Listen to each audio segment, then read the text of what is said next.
Hey guys, আজকে দেখতেই পাচ্ছ বাবার জন্মদিন আর মা এখানে খাবার দিয়ে দিচ্ছে। তো খাবারে কি কি আছে সেটাও তোমাদেরকে বলবো। তার আগে দেখো এখানে ঠাম্মিও বসে রয়েছে আশীর্বাদ করবে বলে।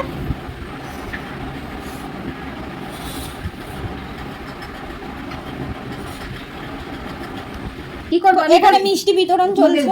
এটা হলো পিসি। তাহলে এটা মধ্যে রাখো না, ঠাকুরের মিষ্টিটা রেখেছো। হ্যাঁ, এইটা রেখে দাও। খোলা হয়ে যাবে যখন খুলে দিই। তো এখানে পিসি মিষ্টি রেখে দিচ্ছে, সাজিয়ে দিল। তারপরে ঠাম্মি আশীর্বাদ।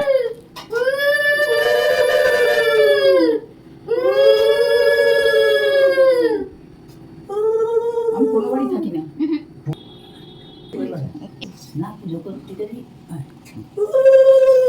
পাইজি তো উলু উলু দেয় দেখো।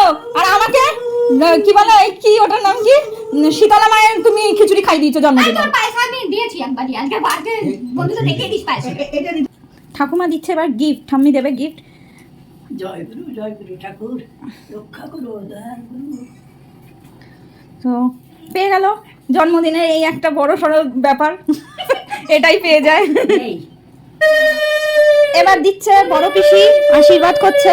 তবে বড় পিসু আজকে নীল ষষ্ঠী করেছে, নীল ষষ্ঠী করেছে।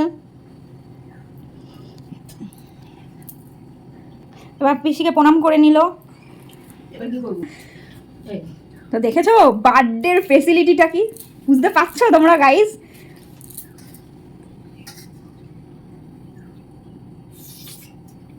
মিষ্টি আছে বাসে। আগে কিভাবে রান্না করে, কি কি বাবাকে কি কি রান্না করে দিচ্ছ তাড়াতাড়ি বলো। না আমি সেরকম কিছু রান্না করে দিতে পারিনি। আমাকে তো আমাকে শীতলা মন্দিরের পোশাক খাইয়ে কাটিয়ে দিচ্ছ। হ্যাঁ জানে, শাক ভাজা, বেগুন ভাজা, উচ্ছে ভাজা, ঢেঁড়স ভাজা আর গাজর ভাজা, আলু ভাজা, মাছের মাথা, পনির তরকারি, মাছের ঝোল, ডাল, চাটনি, পায়েস, মিষ্টি। ঠিক আছে, তো দিয়ে দিয়েছে। এবার আনিনি। হ্যাঁ আজকে আগে যেহেতু নীল ষষ্ঠী মাছও হয় না, কিন্তু তবুও করেছি। যাই হোক, তো এবার আশীর্বাদ তো করবে না, গিফট দেবে। তা দেখো গাইস কত গিফট পাচ্ছে। গিফটটা খোলো তাড়াতাড়ি। ওমা আমার গিফটটা দাও তো ওখান থেকে। এই যে এই টেবিলের বাইরে তো। হ্যাঁ চিকনের কাজ করে নাকি? হ্যাঁ জামা কিনে নিয়ে আসবে। আস্তে করে ধরবা। আমি দিয়ে দেবো এবার গিফট। আমার গিফটটা কি আছে সেটাই, আমার দিকে তাকা না, কি না আমার দেখো, তোর দিকে তাকা, কি আছে সেটাই একটা দেখার ব্যাপার। বলতে পারো। তো এই যে বাবাকে দিচ্ছি গিফট, এবার খুলে দেখো। ঘড়ি মনে হয়। ঘড়ি দিয়ে কি হবে? বাবা কোথাও ঘুরতে গেলে ঘড়ি পড়ি না তো। না তাও ঘড়ি দেখাও দেখো। 5-6টা ঘড়ি, 5-6টা ঘড়ি আছে। অফিস থেকে দিয়ে তো এই হলো ঘড়ি, এই হলো ঘড়িটা দিয়েছি। ঘড়িটা দেখাও। কারণ ঘুরতে গেলে তখন ঘড়ি খুঁজে পায় না।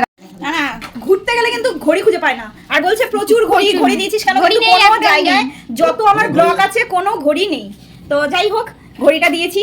আর বুঝতেই পারছো ফ্যানটা দাও। দেখাবো ঠিক সময় মতন। তো চলো টাটা।